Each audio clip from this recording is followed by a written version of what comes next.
Om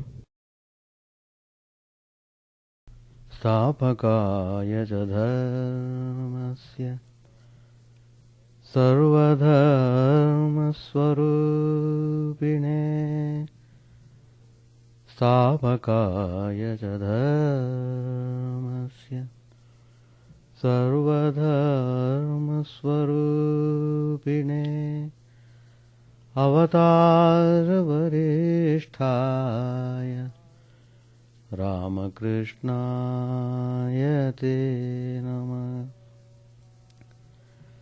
Asato Ma Sadgamaya Tamaso Ma Jyotirgamaya Mrityormamritangamaya Om Shanti Shanti Shanti.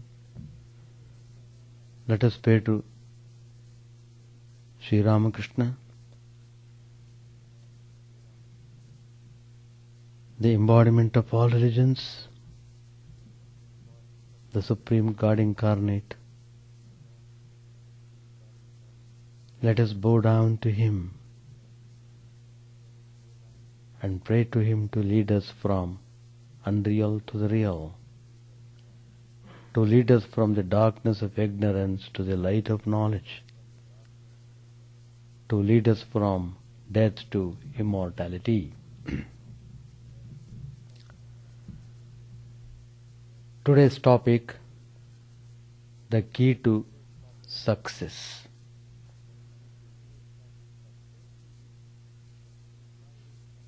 Everybody is striving for success in their life. It depends upon the intensity of the urge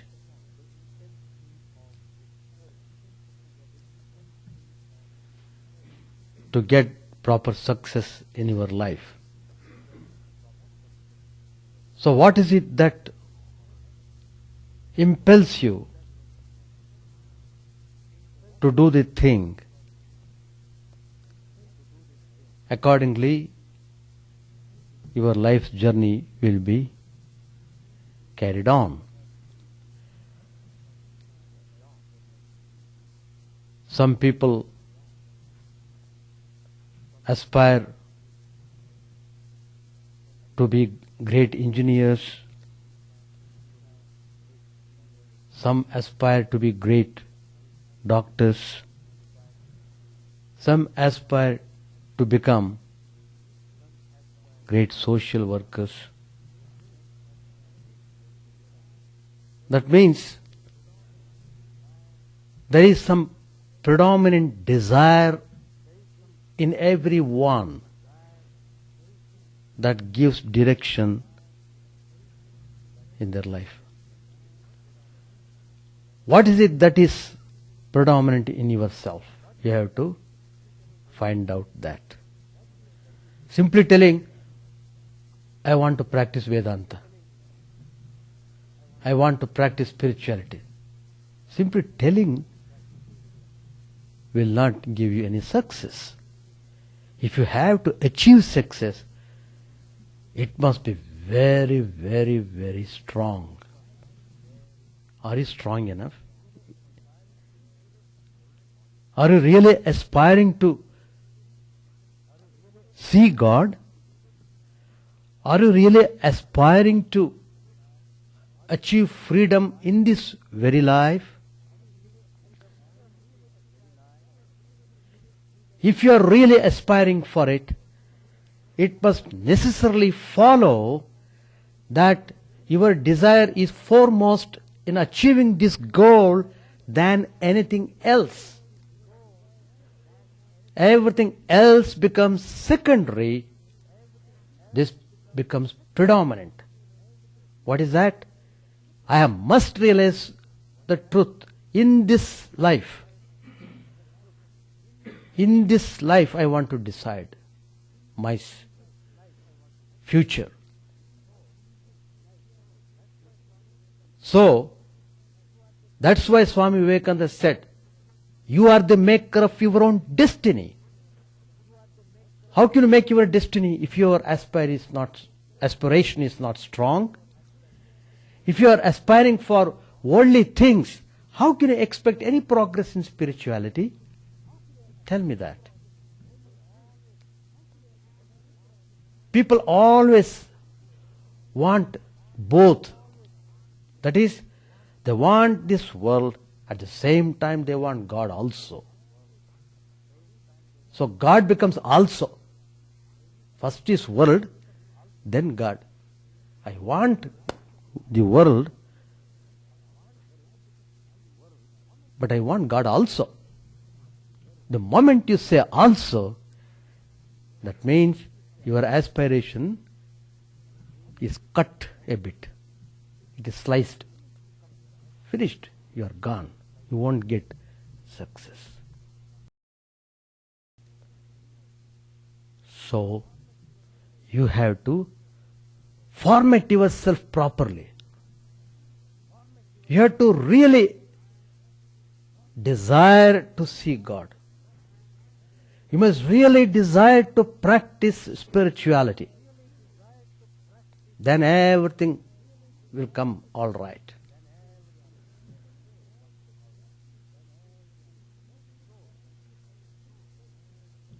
So, what is it that impels the soul Godward? What's the power that accelerates the soul's evolutionary progress? Aspiration. That is the intrinsic urge of the soul for what? For development. Everyone wants to develop properly. Everyone wants to expand properly. Everyone wants to have freedom. Nobody wants to be in bondage.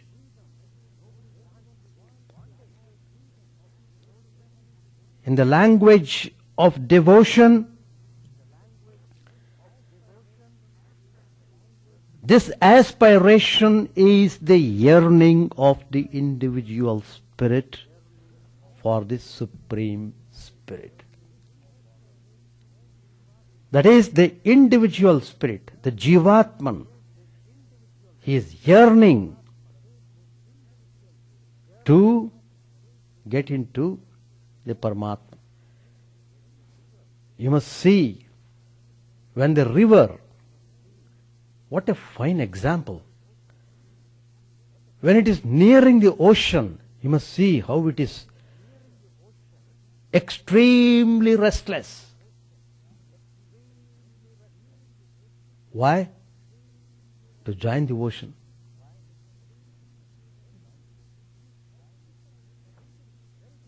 It is thinking very deeply, how quicker I join the ocean. When the river approaches the ocean, when it is in the proximity of the ocean itself attracts it tremendously. What is needed is the river should come under the proximity of the ocean. In the same way, we must become near to God. Then you will see how God will attract you. You can never rest for a moment until and unless you have that vision of God. So, aspiration is the key to success. It is an undeniable higher drive, an inextinguishable inner fire. What does it do? How does it function? It first galvanizes and later on illumines the whole life of the spiritual seeker. The body feels hungry for the food, and the mind thirsts for knowledge,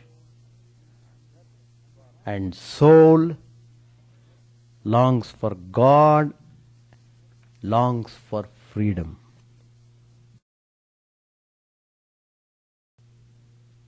So, everyone struggles to break through the walls of ignorance, struggles to break through past habits.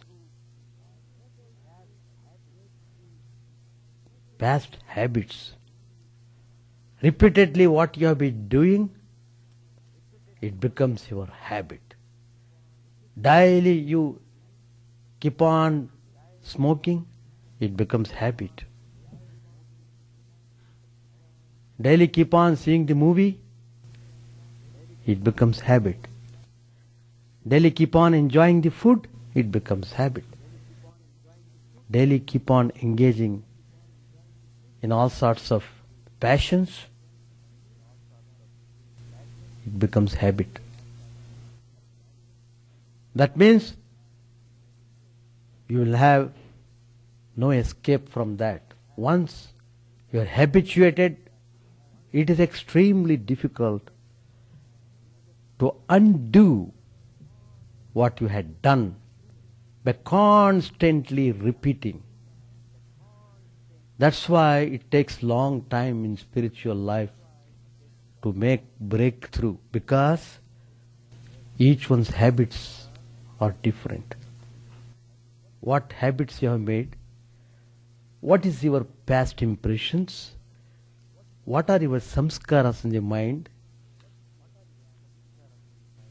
They determine. Even though you aspire to see God right now, you can't get it, because these are the barricades. Tremendous samskaras have just filled up the mind totally, making you impossible to make breakthrough. You need some awakening. You need some kindling. That comes through incarnations. That comes by the Guru. That comes when you become associated with holy people. That means you must form fresh habits. Fresh habits. What are they? Do everyday japam without talking anything else. Do regularly. Even though you may forego sleep, whatever may be the reason, you should never stop doing devotional practices. If you do it constantly, willingly, in a determined way, you will see how you get into very good habit. Once you are habituated, then it becomes easy. It is no more problem. So, the root is aspiration. Do you have aspiration? Then only you can proceed. So, aspiration is the only sign of the beginning of a person's spiritual life. There are many people who keep on asking. In fact, recently I got a letter, a devotee writing in that letter, Swamiji, I have been doing practices, but I don't feel any progress in spiritual life.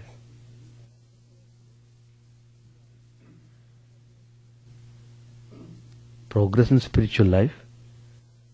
First of all, make your aspiration strong. then talk of spiritual progress. You are terribly weak, terribly egoistic, pulled by all sorts of bad samskaras. How can you expect spiritual progress? Before talking of spiritual practice, make your aspiration strong and strong. Even in normal secular life, you find what is it that impels you? What is it that sustains you in your daily activities? The answer is desire. It's a very comprehensive word. It includes everything. Desire. That's the one straight answer.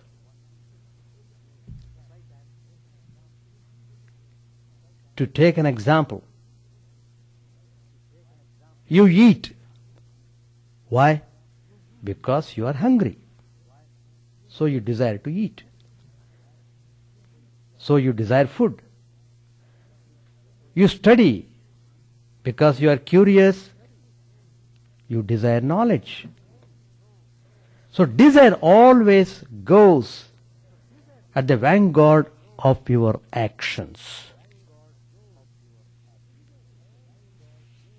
This truth gained philosophical recognition in the writings of Aristotle, a famous philosopher.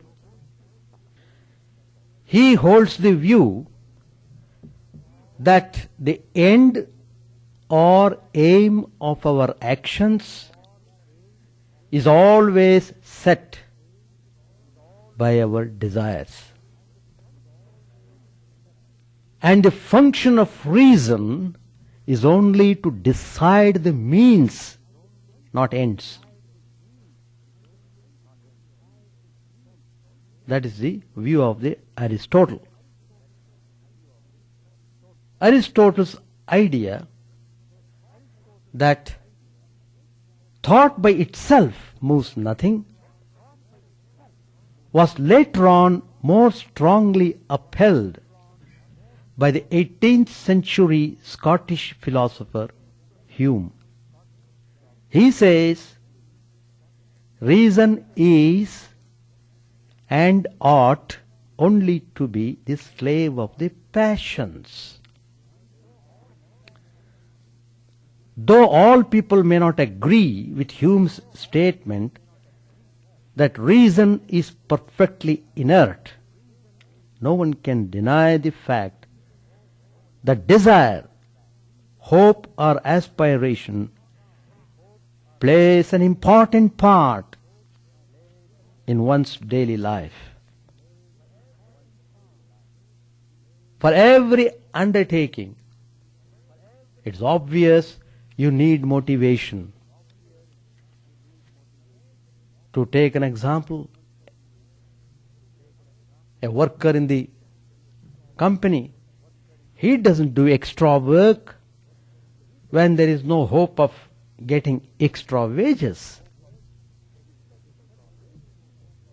It is difficult to persuade a student to study law if his heart's desire is to become an engineer.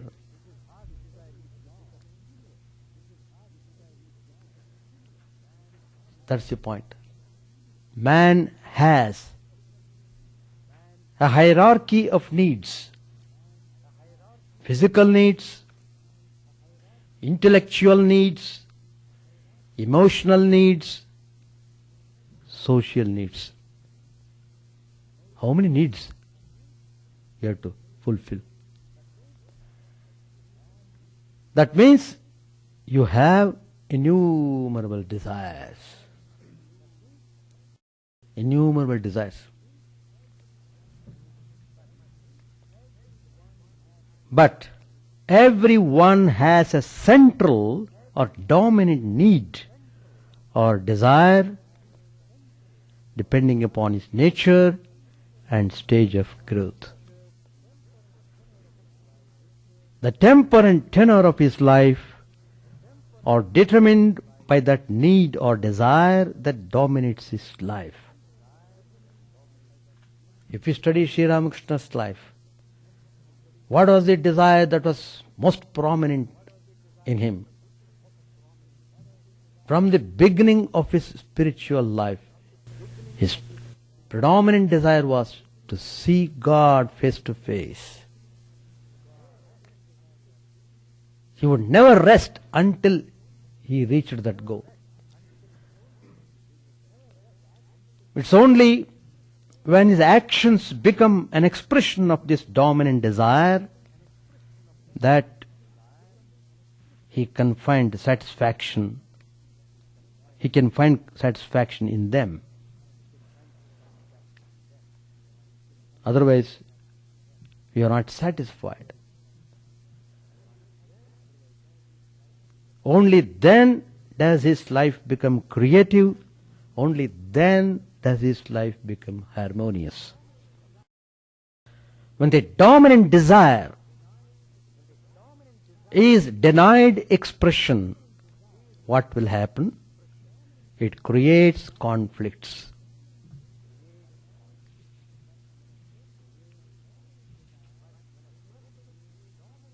But when a person's dominant desire remains vague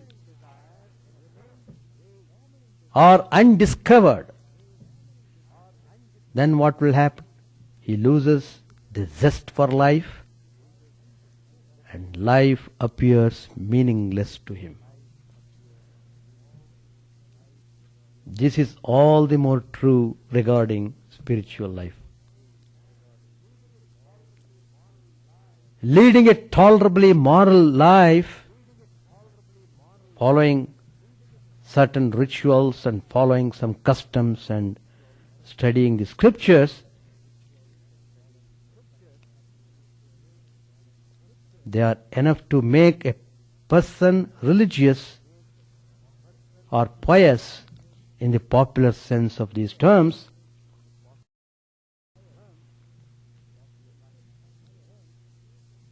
But if spiritual aspiration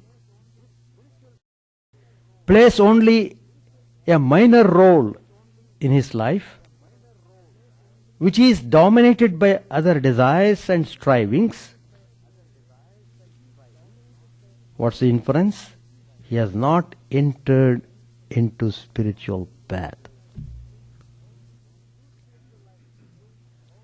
True spiritual life begins only when intense aspiration starts dominating one's life, and all other desires and wishes are subordinated to it.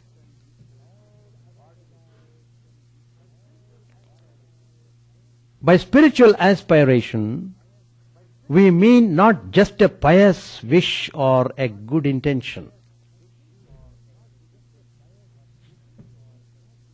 It has got deeper meaning in spiritual life. Aspiration means an intense soul hunger. Intense soul hunger. It is this throbbing passion Sri Ramakrishna calls Vyakulata, an intense yearning for the vision of God. Sri Ramakrishna describes its nature. This yearning is like the state of mind of a man who has someone ill in the family. His mind is in a state of perpetual restlessness, thinking how the sick person may be cured. It is very true. I have been receiving every day long distance call by a devotee who is very anxious about the person who is hospitalized. How true what Sri Ramakrishna has said. Concrete example. Or again, one should feel yearning for God like the yearning of a man who has lost his job and is wandering from one office to another in search of work. That also we have got instance in the life of Swami Vivekananda.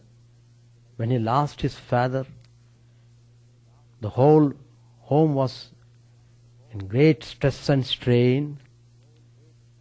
They were starving. They had no food in the home. There was nobody to earn the money. Swami Vivekananda was the eldest son of the family. He just rushed out of the home. He became completely restless in order to find a job.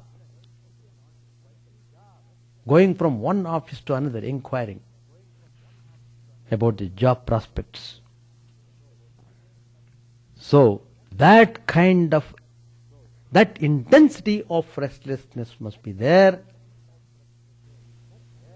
for seeing God.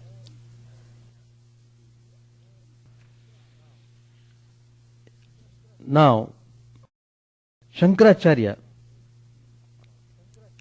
great philosopher of Advaita, and all other teachers have listed mumukshutva, that is, desire for liberation, as one of the essential qualifications for a follower of the path of knowledge. You must have that desire for liberation. If you don't have that aspiration, you are disqualified to practice Vedanta.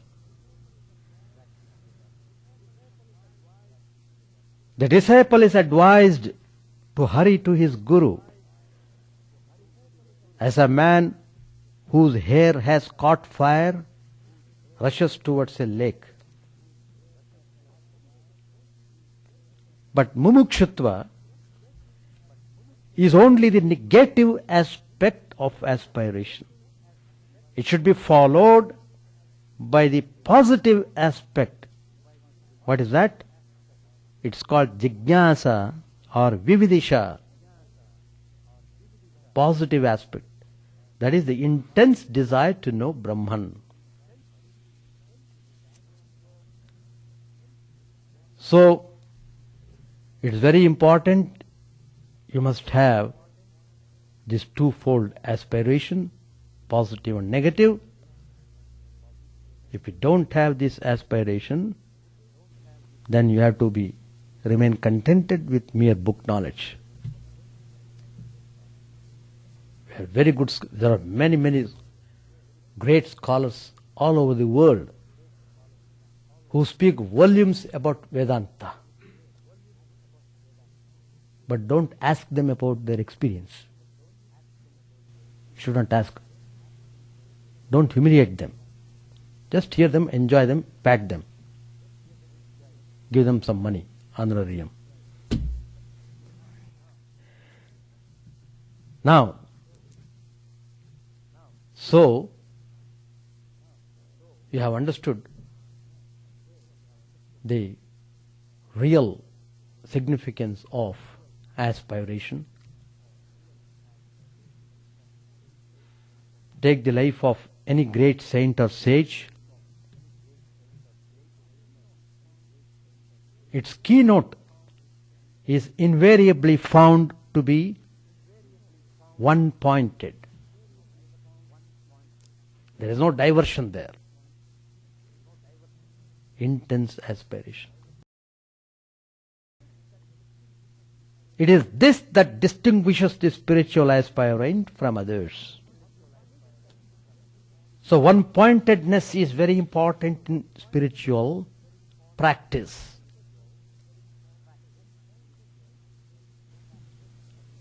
So you have to, first of all, ask that question yourself as you have got that one-pointedness. That one-pointedness depends upon your intense desire to seek God. So, true yearning is the forerunner of spiritual fulfillment. Sri Ramakrishna says, at the approach of the dawn, the eastern horizon becomes red. Then one knows it will soon be sunrise. Likewise, if you see a person intensely restless for God, you can be pretty certain that he has not to wait for long for the vision of God. This is the statement of Sri Ramakrishna in the Gospel. So the difference between one spiritual aspirant and another is to be determined by the degree of yearning one possesses. You say, oh, he is spiritually advanced. What's the meaning of that?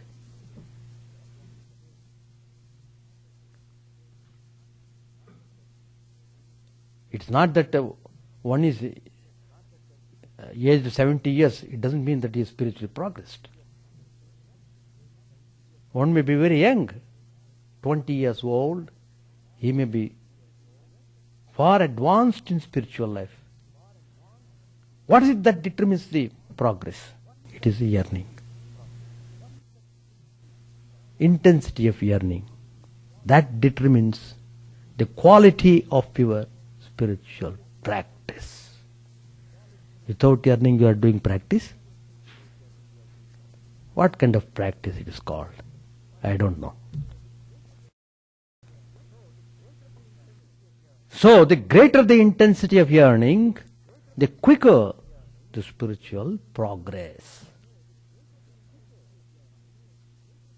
Patanjali Maharshi, who has given most fantastic text, Yoga Sutras, he classifies yogis into 3 groups. The first group is called Mridu, mild group, mild, M-I-L-D. The second one, middling, Madhyama, 50-50. I want enjoyment, I want renunciation. Both I should have. One leg on enjoyment, another leg on renunciation. I want to have both. The third one, Adhimatra, that is extreme. He says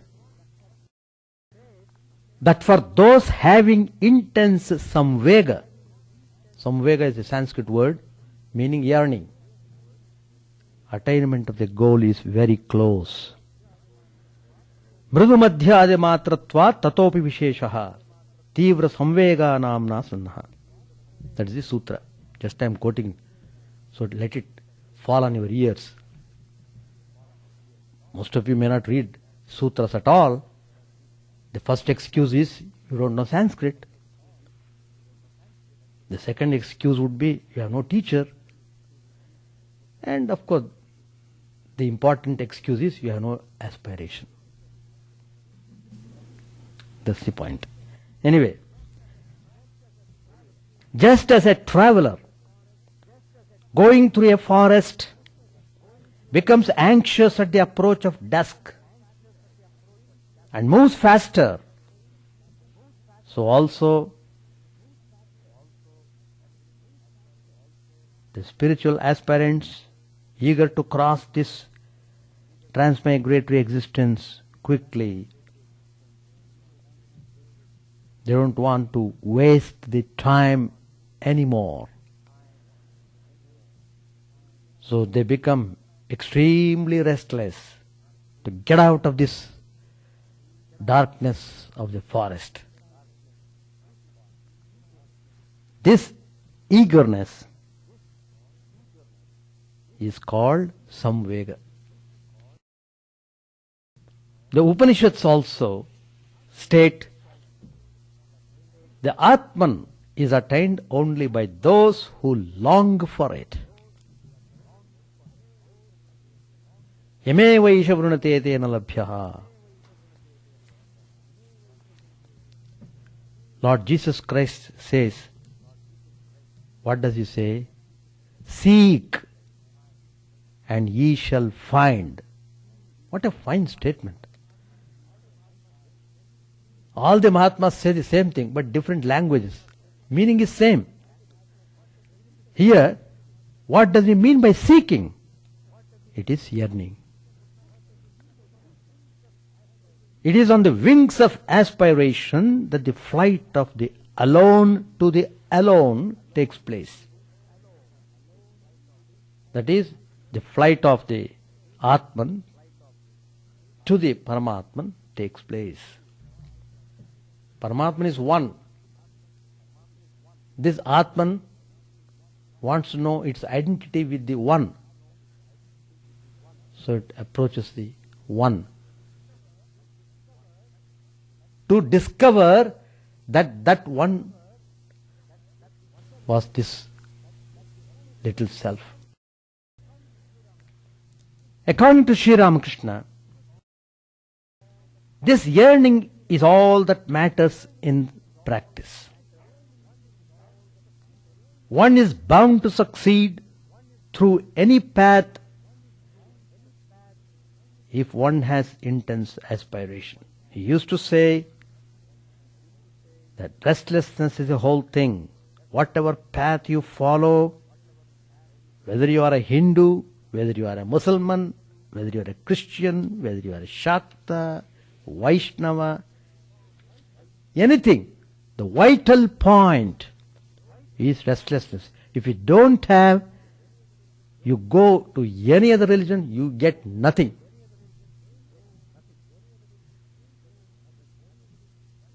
You get nothing. Earnestness is very important. That is the key to success.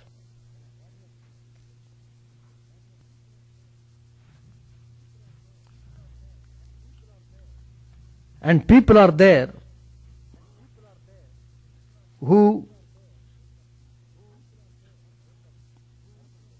take up karma yoga. For many people, karma yoga seems very easy.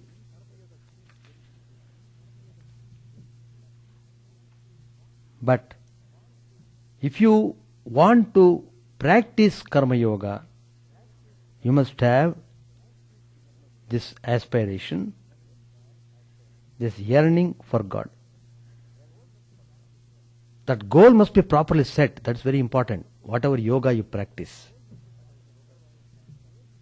Otherwise, your good actions will only earn for you some merit. You may be given some big title, Padma Bhushan, all big titles you may get.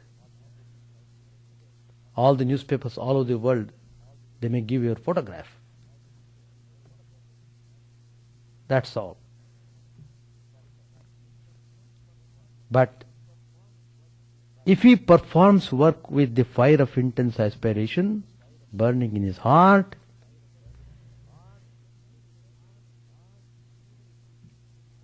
even if in the midst of his manifold duties his heart pants for God, as a stranded fish pants for the water, then he is sure to attain spiritual progress. So, what makes karma, meditation and japa spiritual disciplines is their connection with the Spirit. Doing anything with one's body and mind is only just plain work, which is part of the movement of the unconscious stream of life. In order to make it a spiritual discipline, the spirit, the Jivatman, must come forward and take charge of it. Yearning for God is the only sign of the emergence of the spirit. True yearning is the only sign of the awakening of the spiritualizing power in us. It's only when service or meditation is connected to yearning that it becomes a yoga, spiritualizing discipline. It becomes. What part does aspiration play in spiritual life? That's the next question. How does aspiration act on the mind? How does it help us in attaining spiritual progress? In the first place, aspiration provides the motive power in sadhana. Motive power.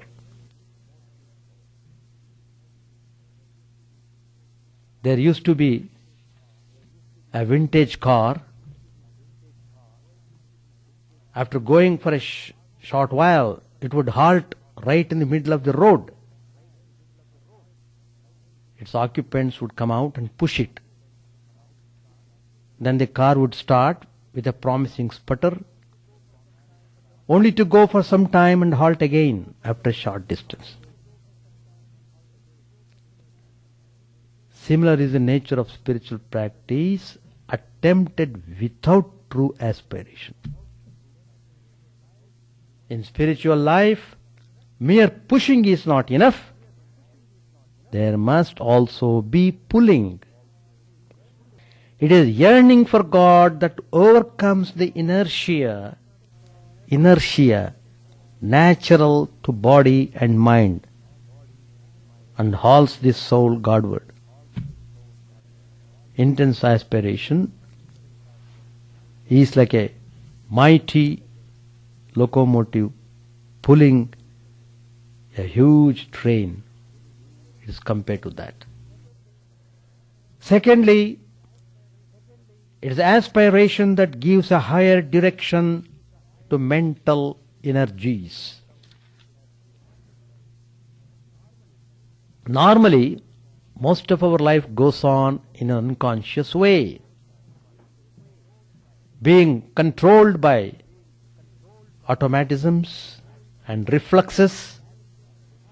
Our actions and thoughts become mechanical, repetitive. In fact, each individual is only a small whirlpool in the vast unconscious stream of life. When one tries to meditate, meditation itself becomes a part of this whirlpool. Nor is it enough to remain as inert spectator of one's thoughts. Even the so-called witness is only a part of the whirlpool.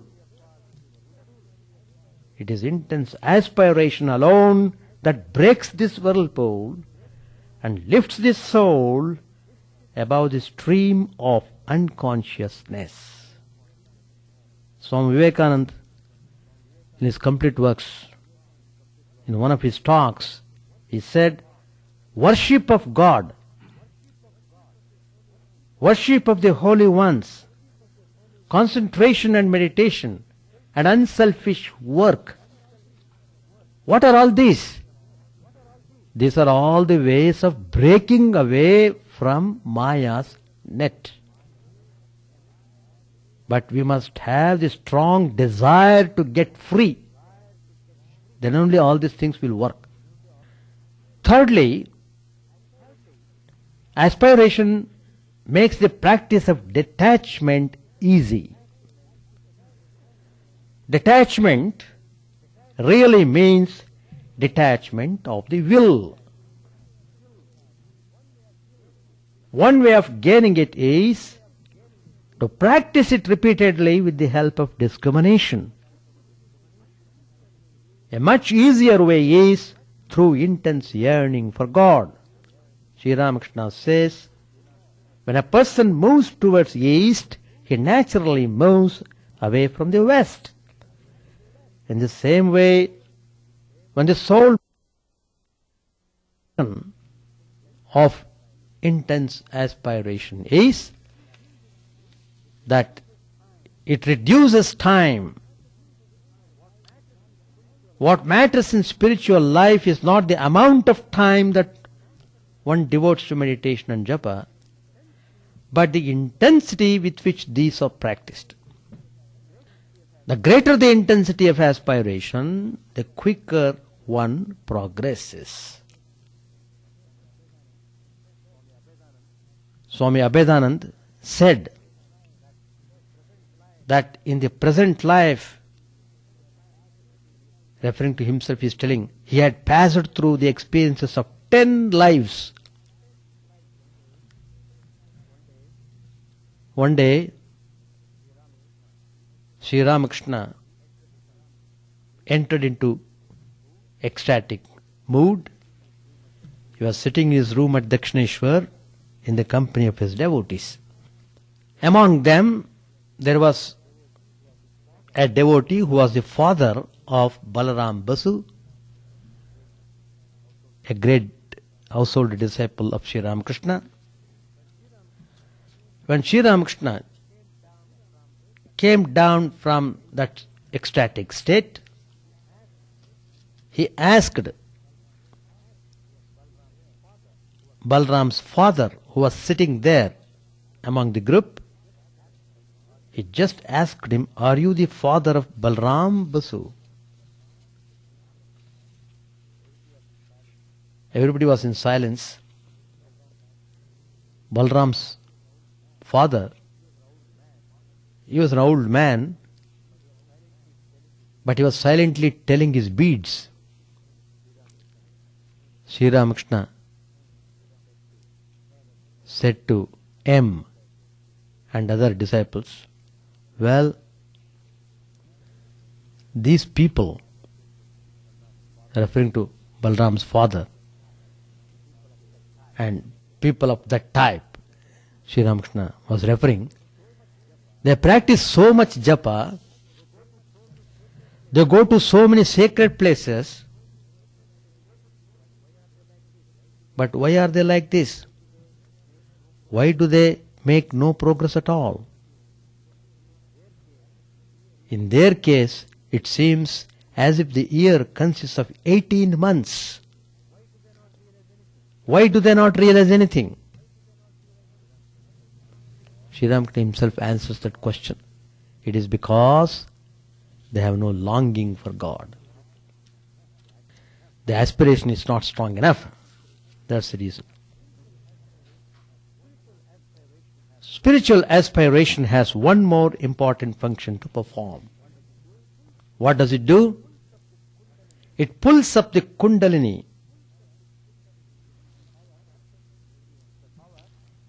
It's a power, everyone has it. It should be awakened. Japa and meditation, as Holy Mother has pointed out, they only remove the obstacles. But it is the intense yearning that awakens the dormant spiritual power. It is the intense yearning that awakens the Kundalini. These are the words of Holy Mother. What all the practices we are doing, japa, meditation, worship, they are all meant to remove obstacles in your path. Path is clear, that's true, but you have to move. How do you move if you don't have aspiration? So the key to success is intense yearning. That's the point.